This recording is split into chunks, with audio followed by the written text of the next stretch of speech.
Good evening, everyone. It's my enormous pleasure to welcome you to this Zoom talk, MAK Dialogues, the last one before the summer break. And especially it's my pleasure to welcome you from our forest, actually. And I see here are Anab and Jon joining us. Good evening, Hello. you two. Good evening, hi. Hi, Marlies. Yeah, it is quite the thing here. I wish you could be here because it's really cooler than outside in Vienna, especially. We have tropical temperatures, so climate change is real.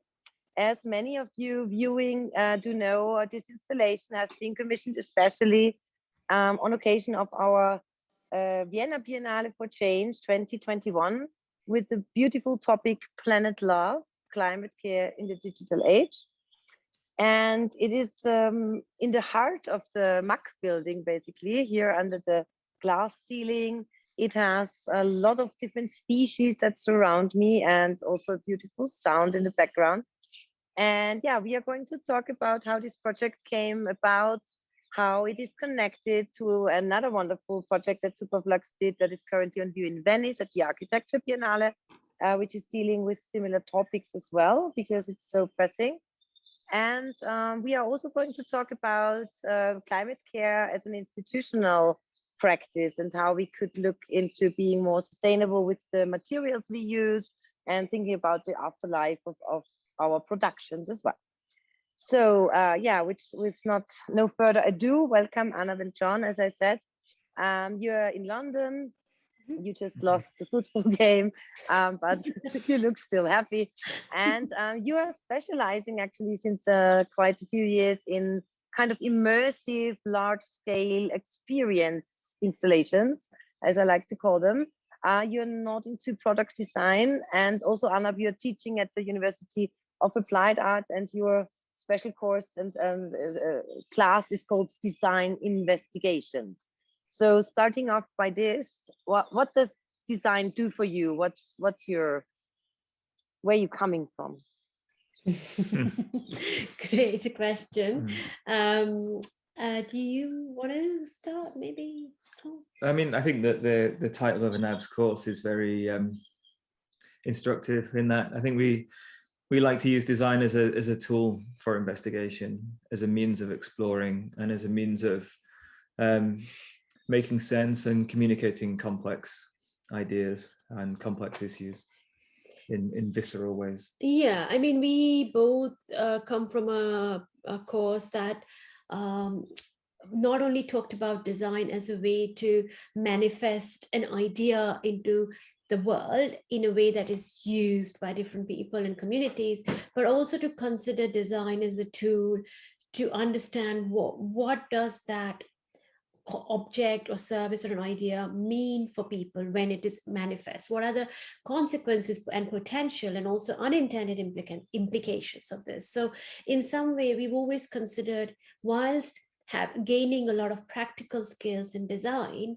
we've always considered it as a mechanism to help us not just come up with concepts and make and produce them, but also question. So in some ways, we say we design questions. That makes so much sense, especially for this installation that we see in the background, Invocation for Hope. So on the first sight, people might think, so yeah, it's just a forest, but that is not entirely true. So it has very many different layers and stages that you walk through when you experience the installation. I can a little bit turn the camera to see a little bit more of it. Also here, the starting off actually the strict grid of burnt trees. So we experienced quite a lot of wildfires in the past few years all over the world, in some regions more drastically than in others, but also here in Austria, and especially Lower Austria, the region where I actually come from when I spent my childhood, Neunkirchen. There's a lot of monocultural forests, and they burned. And just recently, last week, in the same place, there was another wildfire. And so for this installation, we salvaged these about 400 little burnt trees that are now on vacation here in this installation before being shredded and further used. how did you conceive this experience of coming from a actually tragic forest fire into this oasis that we can see here, surrounded by a soundscape by Cosmo Sheldrake? Yeah. I think we were very interested in exploring our relationship to nature and to the environment, and kind of and how that might change, really. So the installation, in some ways, it's all forest, but on the outside we've got these kind of strict monoculture trees that very much represent our current kind of extractive relationship, and seeing nature as a commodity with which to gain economic value. And then in the center is this idea of, you know, the possibility of an ecosystem coming back to life, and not just, you know, even though a monocultured forest kind of looks like a lush green oasis, in many ways it can be an ecological desert. So we wanted to see explore the ways in which we might change our relationship to nature, and that in turn might give rise to a resurgence of ecology. Yeah, absolutely. So you would propose to see nature rather than as a product or as a resource that we tend to exploit, as a kind of as a partner, as an Exactly, equal, another species in itself. Uh-huh. Because also nature or a forest is actually a habitat for many different species. And what we sometimes forget, and wanted to remind our visitors, not only in this installation, but also with the Vienna Biennale's exhibition Climate Care surrounding it, is that we have to adopt a modern human concept. And that is something that's a modern human perspective that also Superflux defined already back in 2019 with a little list of different uses of vocabulary to change our human-centered perspective a little bit and open up towards the needs of other species. Would you mind explaining a little bit further this idea of what that entails? Sure. So I think this has come from having worked on projects like mitigation of shock for a few years before, where we were starting to situate ourselves in possible climate altered futures. And we had these apartments which were set in different contexts, where there was a domestic space and people were living inside the space in a very climate altered world. But in order to do those projects, unlike this particular immersive installation, they were quite kind of leaning towards the idea of speculative realism. So it really felt like an actual apartment that people could identify with. But once you went inside, it was full of these growing food systems inspired by permaculture. And in this process of observing, and for Jon, much more hands-on building systems that hold living things, we entered this very complex relationship with many interacting species. And it was through these observations that it became evident what has been perhaps evident to foresters and gardeners and, you know, poets and anthropologists for decades and centuries, this kind of emotional, ecological, and economic entanglement that we have with other species. And so we began to realize that unless we change our perspective, unless we change our relationship to how we see ourselves on this planet, we are not going to be able to act on the change that is needed. So in our work, we are trying to our sort of mission in that sense is to spread this kind of critical thinking and this kind of alternate perspectives, because once we start understanding how deeply interconnected we are with other species, we will not want to hurt them. We will not want to have this extractive relationship. We will consider that even humans are nature. We are part, there is no separation. And I think any way to do that, whether it's that field guide, or whether it's an immersive installation, or whether it's words or poems, we will kind of use our kind of artistic skills to make that come to life, I suppose. Yeah, and these skills were quite put to work here.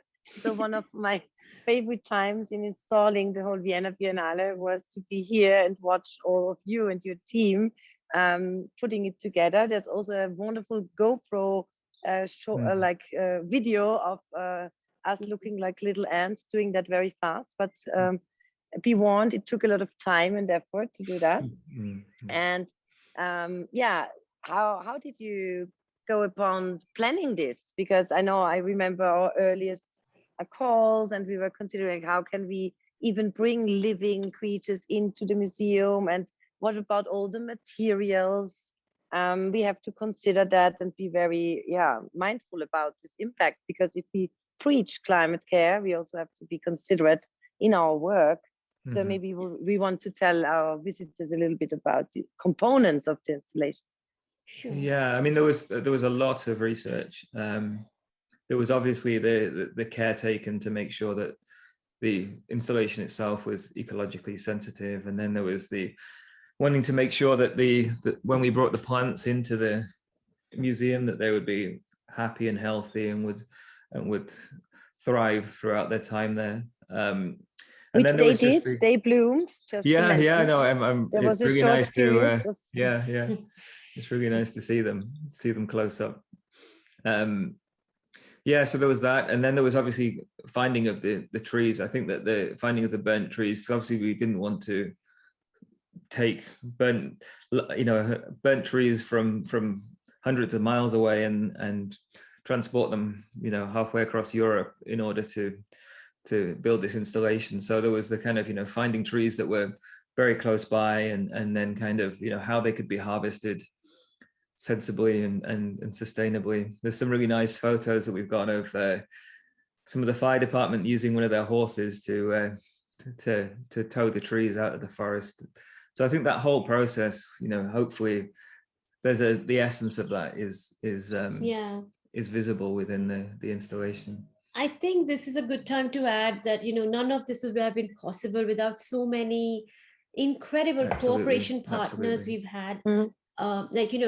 Our then producer Lizzie was emailing many forests, and this particular forest, George Hines from this forest, which was where this wildfire happened, was so cooperative, where the fire department people were so cooperative, their horses were so cooperative, the Alpen Zoo was so cooperative in letting us film their animals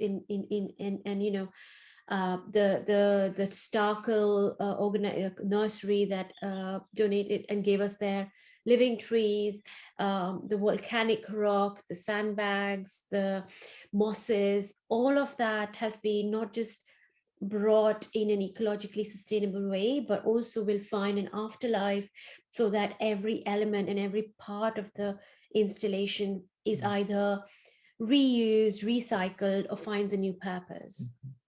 And just to add to that as well, so the team at the MAK as well, yourself and Mario for really, kind of, and just everybody there really. Yeah, I think it was definitely, to say we're going to put a forest in a museum is not for the faint-hearted.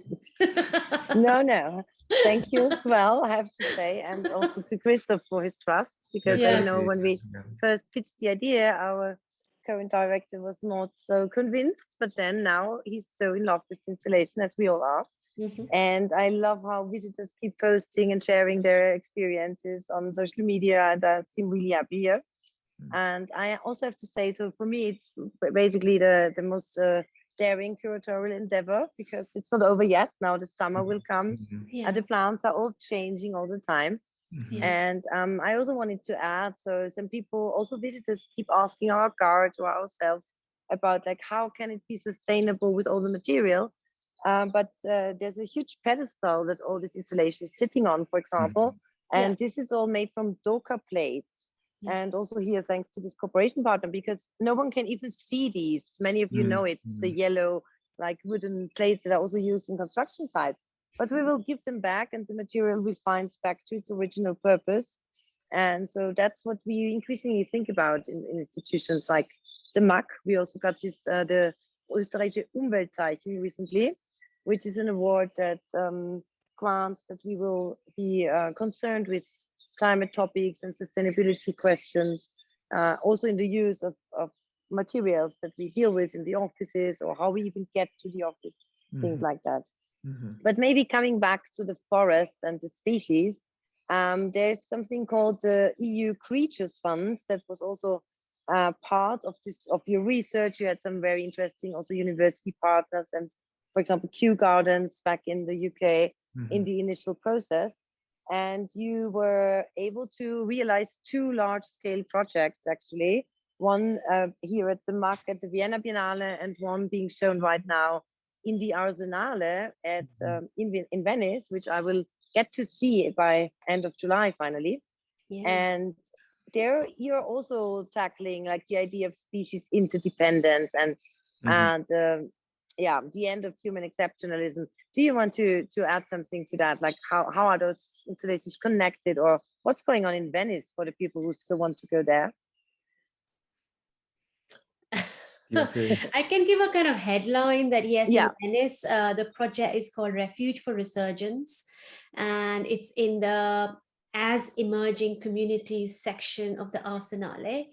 And we are presenting it as a majestic oak table, and it's a multi-species banquet where we invite 12 other species to join us to dine together. So there are 14 seats at the table for different species to have a space, their own seat and their own space on the table, which is then translated as seats, an oak table that we crafted. Our colleague, actually, Gareth Hugh and Ed Lewis, crafted from an oak tree that lived its full life and died gracefully, and was then given to us as a gift to be able to then craft into this table. So it's a table which has lived, it's a tree which has lived its full life that is still continuing to live as this table. Then we have the seats. There's specific illustrated ceramic plates that tell the story of each species and this journey from a kind of apocalyptic present to a resurgent future. Then there are handcrafted cutleries and ceremonial food offerings, which each species can use to kind of eat, which were also handcrafted from scavenged materials, which one of our colleagues, Leanne, found on the seashore of Orkney Island, where she's based. So all of the people in the studio played a key part in bringing this whole story to life. So you have a snake seat, you have a beaver, you have a wolf, you have a fox, you have a pigeon, you have a rat, you have a mushroom, 2 human adults and a child. Did I miss someone? Raven, and a wasp. Sounds amazing. I'm so looking forward to seeing and experiencing this. And I think one major word that you used here is like collectiveness or like collaboration. And also mentioning the mushroom, I want to make a little bridge here, also again connecting the Vienna Biennale show and also this installation. There's a guy named Merlin Sheldrake who is like the master of fungi. He wrote this book, Entangled Life, and we also show some of his research in our climate care exhibition. And he happens to have a brother, Cosmo Sheldrake, who is an awesome musician that you could win to be our collaboration partner for your installation here. And the soundscape, I don't know if you can hear it because I have the earplugs in, but it's kind of bird song, but also there's this dramatic wildfire altar circle sound that's occasionally rattling through here. How important is sound in your eyes in playing a part in these experiences or installations? I think it's very, very important. It definitely adds a whole nother dimension and really kind of helps the installation kind of envelop all your senses. And the same goes for Venice as well. We worked with a soundtrack for that. And again, it just adds that extra dimension and helps you step inside this new world. So, but yeah, Cosmo's work was amazing and really brings it to life. It was amazing when we first turned on the sound system, and then suddenly this forest in a quiet museum context suddenly springs to life and sounds like a vibrant woodland at dawn. It does. I often come here for that, not only because it's cooler than in my office. Yeah, I'm not sure about time here, my dear colleagues, but if anyone would love to ask a question, I think that's possible via the comment section. And we are very happy to include you in our discussion if someone wants to say something or add something or ask something. No one can say anything, so it's hard to know. Yeah. But I guess my colleagues will figure out if someone would comment something. I can't see it right now, unfortunately. But yeah, what I maybe also wanted to add is that these plants will find a way back into our world, out of the museum. And we can't say as much, so it's a little secret still, but we are in contact with some people and looking absolutely forward to giving and so-called what we always call afterlife, which is quite funny, to this installation. Yeah. Or an actual life. Yeah. Oh, I can see now that the Q&A has something. Can you suggest any readings for designers who want to start in the critically speculative world? Sure. I mean, there is a classic, well, now almost classic book by Anthony Dunn and Fiona Raby called Speculative Everything that I would highly recommend. Even Tony's first early book, Hudson Tales, and actually they've got a reprint of Design Noir, which are all really good. But I would also suggest considering reading, not necessarily designers who think in this way, maybe anthropologists, consider reading Anna Singh, I would say, or consider reading the writings of, whom would I say, Iris Dunn, Robin Wall Kimmerer, Bruno Latour. There is a lot of there is an anonymous manifesto on speculative design that's worth Googling and reading. Yeah, there is a lot of our thinking has been shaped not by the writings. Actually, designers are not very good, quite often don't write about their work as much as they could because they're busy making and manifesting stuff. But we have, my background is from film. I studied filmmaking, so cinema, world cinema, the works of Abbas Kiarostami or Godard, obviously, those kind of filmmakers have a big influence. Yeah, I mean, I tend to read and view outside of the discipline. I think that's where we're both inspired by kind of work that touches on the themes that we're interested in, but isn't necessarily other artists and designers that are addressing that. So yeah, I would suggest that just kind of once you've got a grounding in the discipline and what it does, I would look for themes that interest you and read and watch widely within those and see how they might be applicable to your craft. I couldn't agree more, because also in the researching of our exhibition and also this project, I read a lot of actually more fiction or poetic writings or indigenous manifestos rather than all the climate change charts that are there, because there are other people who are better in analyzing this data. But we tried to get into this kind of actually emotion, and this is something I think is very important and evident in your installations, also with mitigation of shock, which was a little bit more dystopian maybe, to get you in a certain kind of emotional state from which you can then be empowered to act or not act as however you decide. But please, we are having some visitors over, which is really nice. So yeah, I couldn't agree more to the suggestions of reading rather anthropologist things, or look into how cinematic something can be. Even if you're designing a chair, you could also think about its impact in a larger picture, in a larger context. Yeah, I think there's something very important about engaging all the senses and engaging you know, your emotional intelligence and your your visceral sense and felt experience of things. I think that all of these things can be inspiring and instructive. I think that you don't need to just kind of stick to the realm of pure ideas.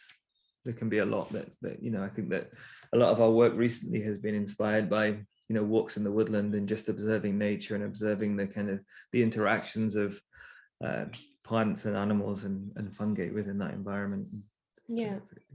But I'm also curious, maybe a question for you actually, Marlies, is that how because you know, you were also curating the climate care show, and how some of there are some really good books actually that are presented right in the first section.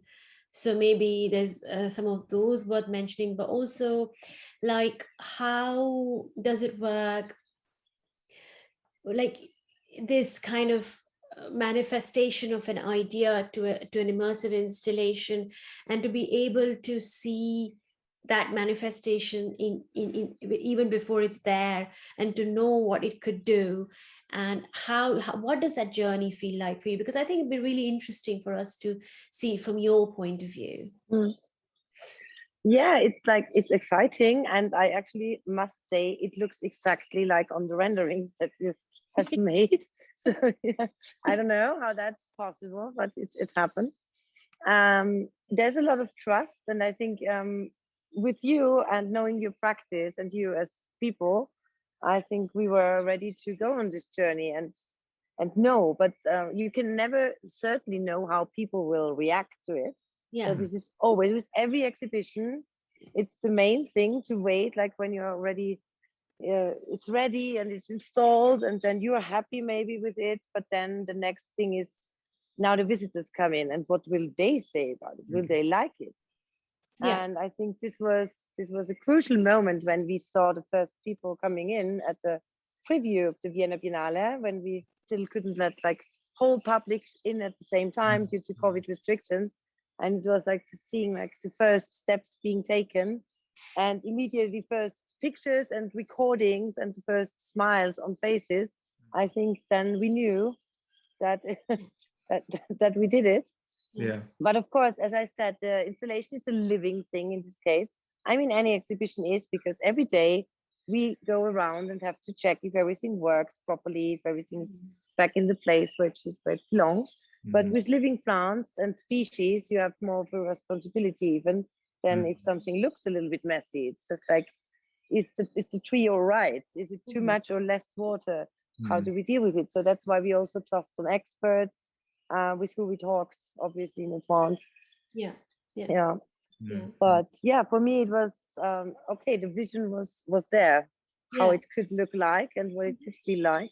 Yeah, I mean, I also to say that, you know, all of this was happening whilst we kept having constant lockdowns and openings, and so I think, to put it in perspective, the kind of backstory of how these things come together could be interesting for us. Like just a little incident of not only COVID but Brexit put a whole new set of challenges.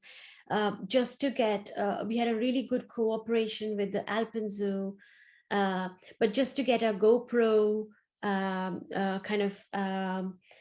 sent to them, which was kitted in to stay underwater, was stuck in transit for over a month. And then, of course, we sent another one, and then they got there, and then we had these 2 GoPros that were put under the water buckets, drinking buckets of many different animals. And then it was a waiting game, because you just don't know whether the animals will come and drink in it, so that we can film their reflections that you can then see in the pond. Exactly.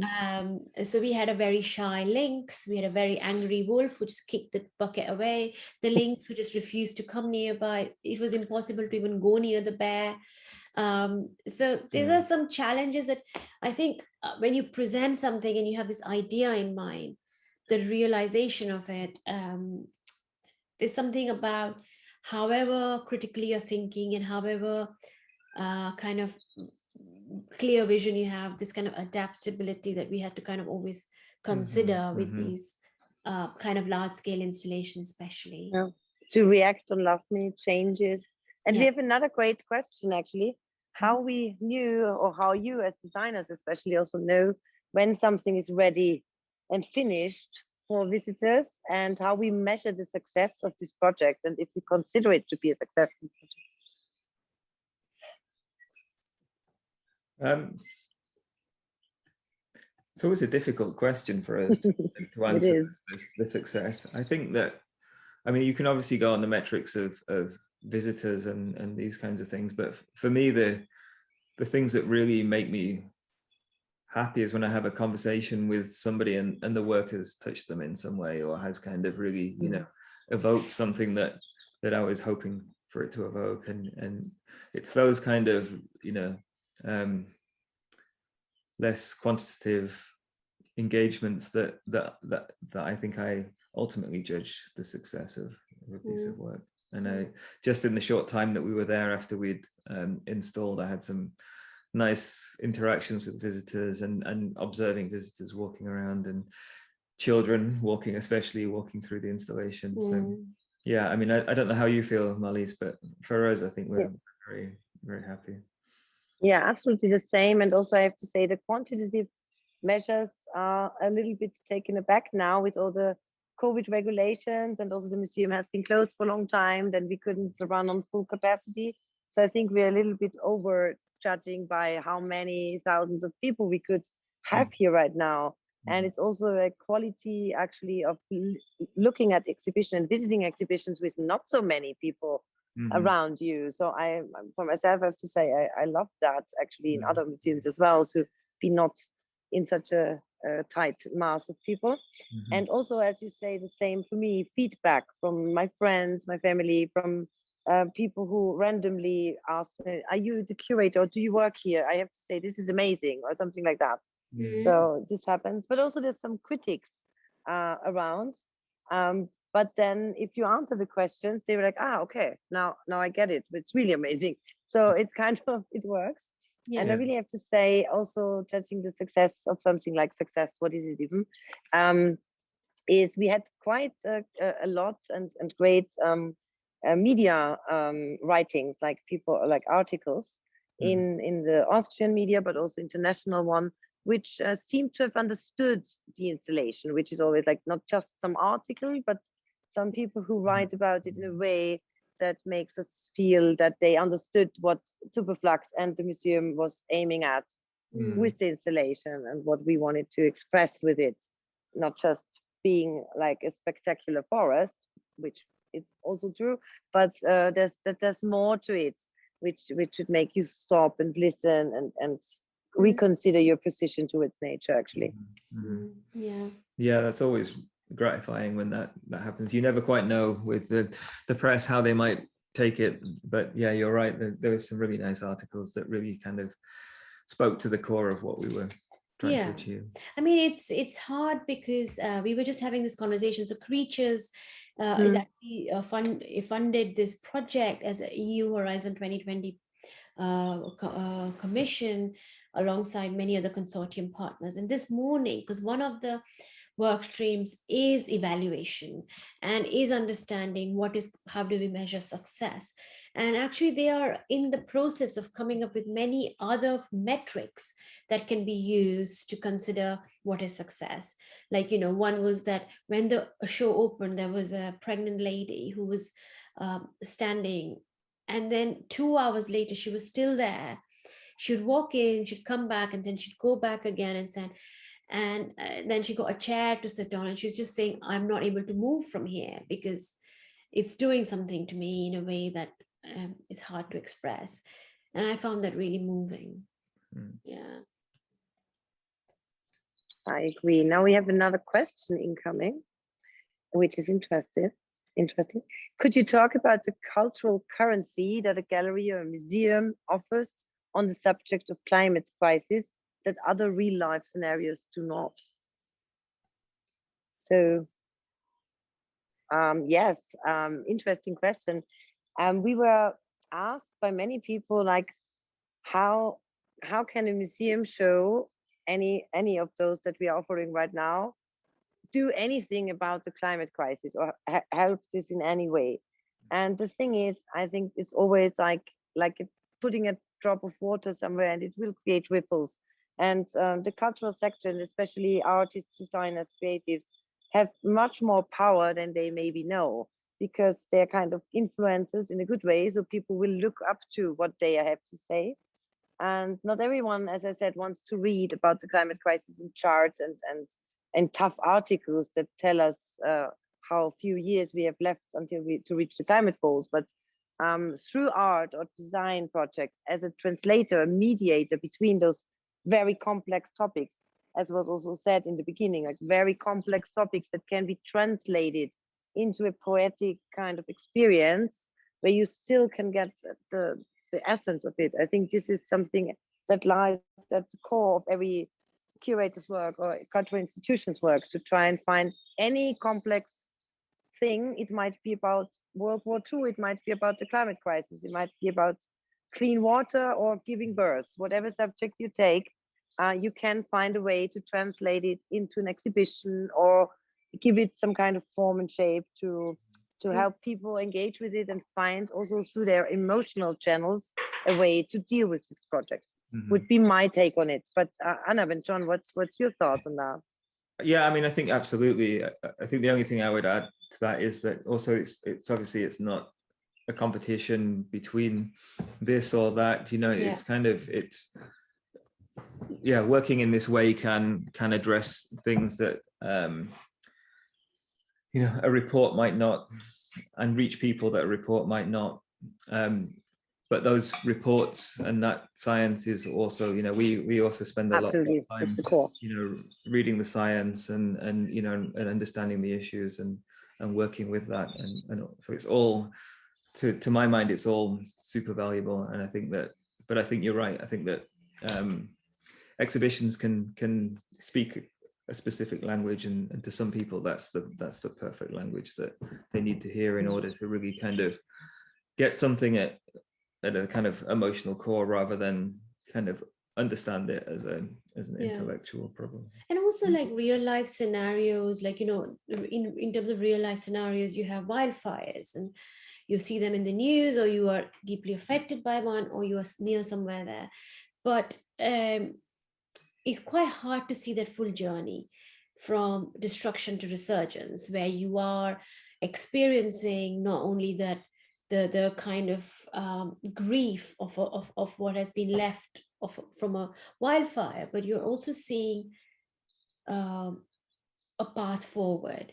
So in a way, through stories and experiences and artistic work, we could be plotting these beacons of hope in a way that quite often climate science and climate data and real life scenarios currently are just talking about the crises and are really telling people to stop doing this or stop doing that, or asking the politicians to stop doing this or take action.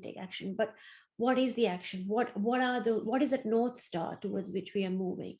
And can we kind of share and spread some stories that could act like these beacons of hope? And I suppose if such projects can do that in whatever scale and scope, they're always, as you said, having the ripple effect. Yeah, I couldn't agree more. Also, your title that you chose in the end, Invocation for Hope, says that. And also what I have to say about feedback on the Vienna Biennale as a whole, maybe that some designers and artists living in Vienna and people told me, like, you know what, when I left your exhibitions, I actually felt like there's something that we can do. I felt that, like, kind of empowered, you know. I didn't feel like, okay, it's over anyway, but there are a lot of projects and tools at hand that we can use for to change things still and change our own mindset. Absolutely, definitely. And I think we just have to power on. And I think the more we can do, the more we can spread, the more we can create, there is an effect. Yeah, definitely. And I think that this kind of addressing the stories that are at the root of our culture is often the seed of that does start that change. You know, it might not have a direct impact on the environment, but if it can change the way that people relate to the world around them, then I think that will have ripples out into the world, hopefully. Yeah, at least that's our hope. and I can see people who constantly taking pictures. Yeah, absolutely. Yeah. You visitors looking into the pond. Yeah. I think some of us staying away because they think something's going on here, but nice to see that many people take the opportunity to come to the museum on this hot evening. Yeah. And I still have no idea about time, so I would try to find out how late it is. Maybe someone can type it in the comments. Yeah, if anyone's got a question, feel free. It's kind of odd because we don't get to see the participants. No, exactly. Exactly.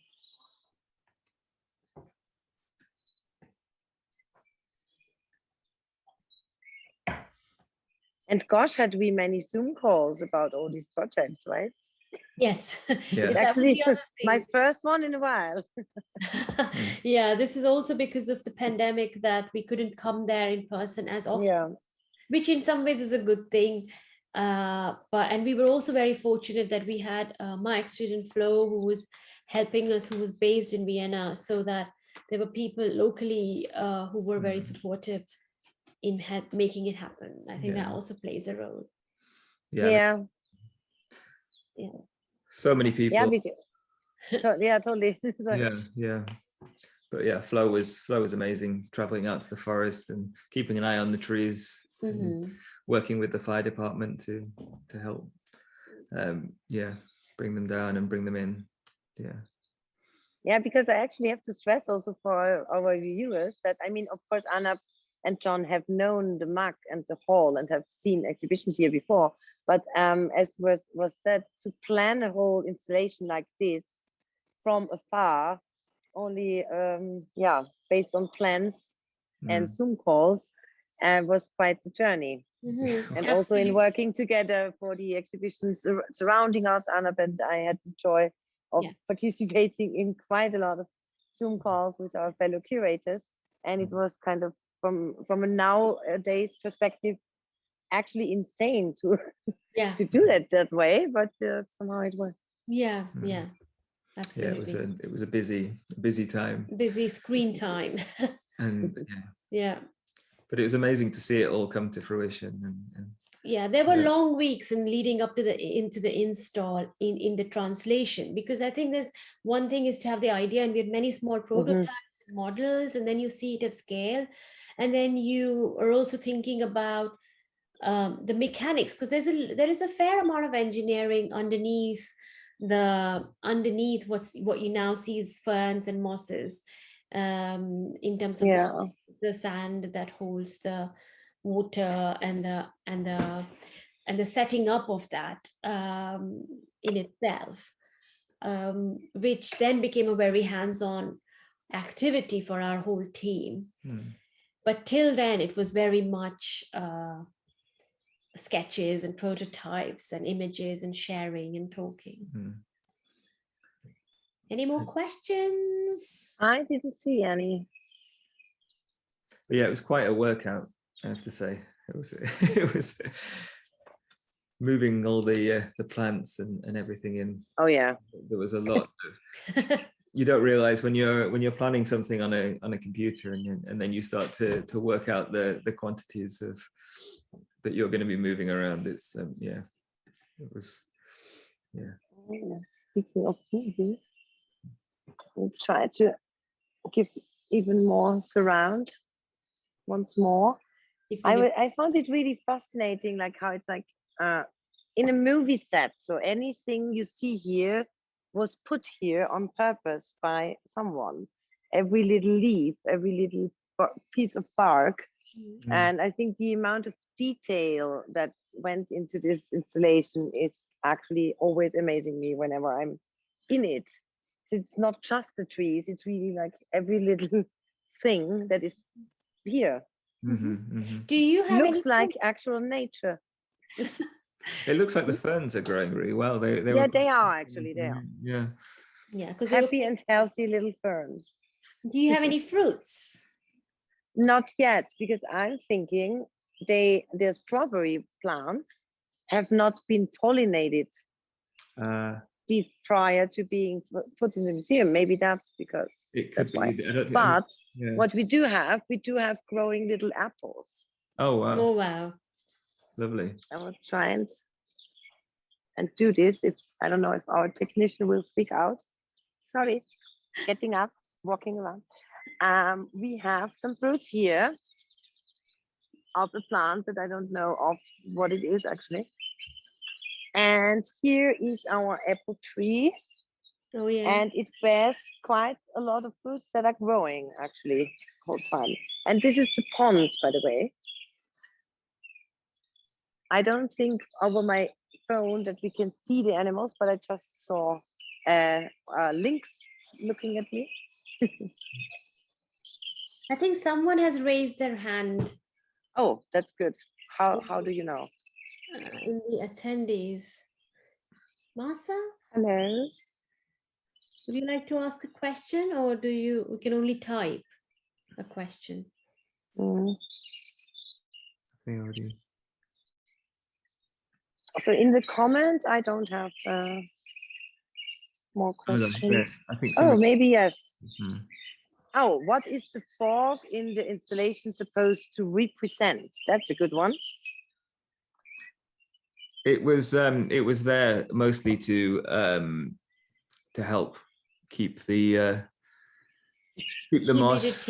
humidity in the air, and exactly, and also just inspired by our walks around the woodland, and especially early in the year we would often walk through and you would have these kind of banks of fog, and just the atmosphere that creates. We wanted to attempt to recreate that. Mm-hmm.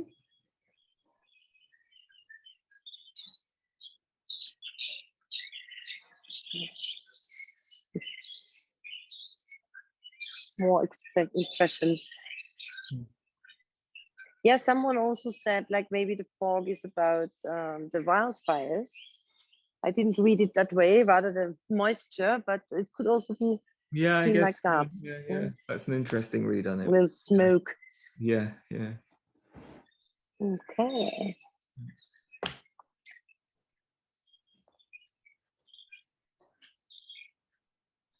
Still checking. Okay. No. So I do have one more question actually. Oh. Will you continue to do projects like this, or do you have any other things to share about directions that you might be interested in the future, or topics that are aligning in your minds already? I mean, the afterlife of this project is very much at the forefront of our minds at the moment. Obviously, there's not much we can talk about that right now. It's still in the planning phase, but in terms of projects of this scale, surprisingly, I am actually, I actually really enjoyed it. There were periods in it where it was quite overwhelming, but having realized it and gone on the journey with you guys, I think it was nice. I would like to think about projects at that scale. Definitely. I think we probably will continue in this direction in terms of working with different ways to tell different stories around that kind of inspire, motivate, help us move through the climate crisis. Mm-hmm. I think that is certainly one of our key areas of interest, and would continue to. Sometimes they may take the form of we're looking at ideas of new mythologies and new myths, and what forms do these myths take, as opposed to an immersive installation, which is also a form of myth making, but perhaps in a more immediate experiential. Mm-hmm. What is something that is perhaps more shareable or transferable, that is not so in the space, and I think they're very different. So we'd love to explore that. And we continue to play with film, and that's a medium that we're continuing to explore. We have a new film coming out soon that we'll share with you. That's fantastic to hear. I'm looking forward to that. And also we have another question, which reads, what is your relationship to utopia? And was this an aspiration for the project to convey? I don't think it was. Yeah, I think often people have, in the past, people have said that a lot of our projects are dystopic, and some of these new ones, people have asked whether they're utopian. And I think we've always sought to tread a line between those two, and we think it's hopeful, but yeah, I would probably wouldn't go so far as to say utopian. I think it's more, yeah, it's more about, in the past we often said that a lot of our work was about telling cautionary tales, and then I think that these works are more around, kind of like Anab said, planting beacons to navigate by, and exploring that realm. So yeah, I would say it's certainly hopeful, perhaps not utopian. I don't know, what do you think? I think I'm always reminded of this short story by Ursula Le Guin called The Ones Who Walk Away from the Omelas, which is a really wonderful short story that I highly recommend. And basically, I can put it in the chat later, but it's basically about this idea of utopia, where this town that people live in is super happy. It's like utopian. But there's a condition: they can only be happy as long as there's a small child who's underground, trapped in a prison. And as long, sorry, as long as the child is there, you are happy, and people know. So that's really interesting, because it's presented as an idea of a utopianism, but we quickly realize there is no such thing as pure utopia. Exactly. Always a conflicted relationship, and utopian projects in the past have ended up in our history to be disasters. So just considering that kind of, it's understanding much more these relationships with collectively that we have, where we try and reduce inequality, injustice, and how can we reduce? There'll always be winners and losers, but what are those decisions we're making to have more just and equitable worlds? And that's perhaps a more kind of hopeful goal than and there'll still always be tensions and conflict and crises. Yeah.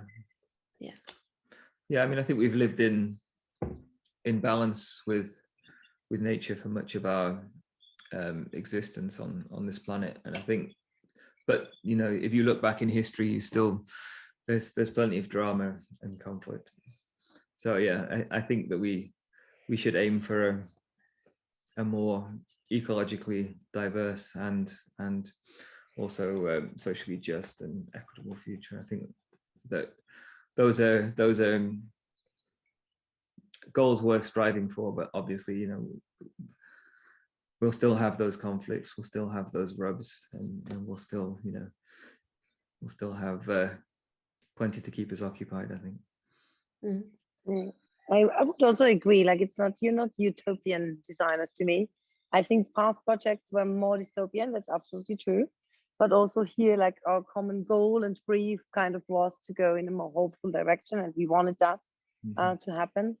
Because with climate change exhibitions, I'm always saying climate care, it's sometimes just showing disaster over disaster, but no way out. And we try to not do that and not repeat that.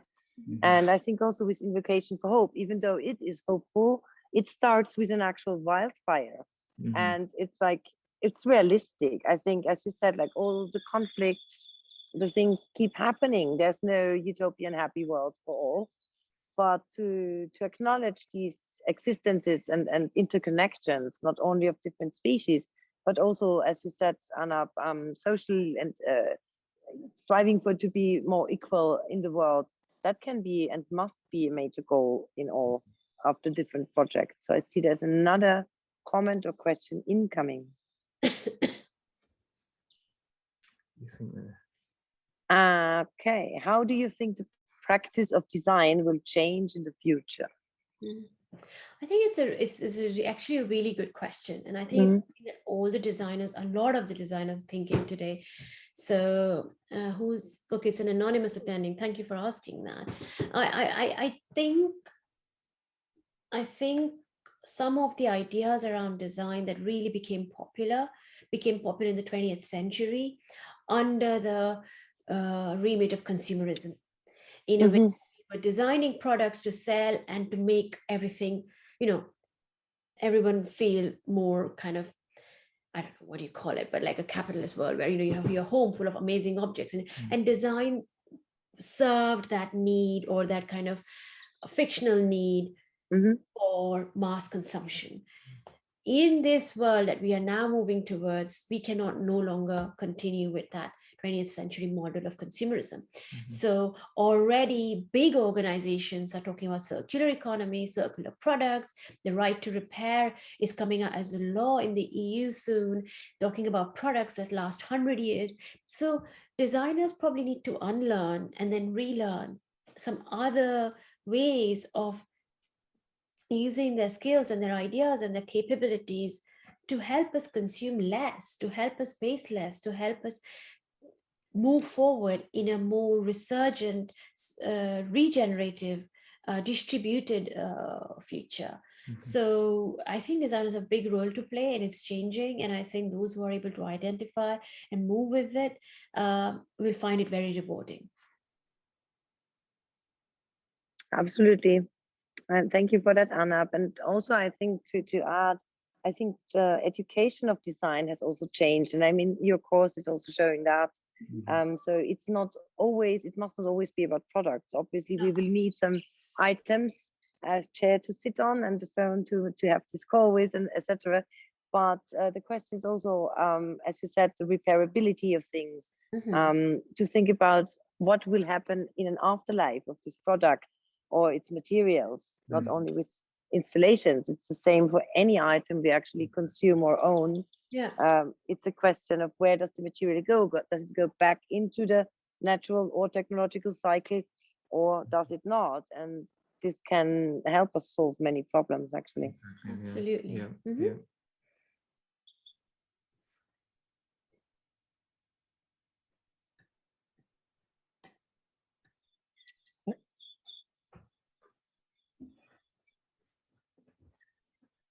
No more questions for the moment. Okay. I think we're also on the hour, aren't we? I have no idea because I can't see my clock. Yeah, we are on the hour mode. We should let everyone know. If it's the case, then thank you so much for joining, or for all of those who will be watching later, which I also understand. Enjoy. Thank you, Anab and Jon, for the ever inspiring informations and inputs you are giving us. Oh, thank you. And thank you for your support. What a lovely, great evening. Yes, thank you. Oh, that's a nice comment. Thank you. Thank you so much. Bye-bye. Thank you. Goodbye. Have a good evening. Have a good evening, everyone. Bye-bye. Bye-bye.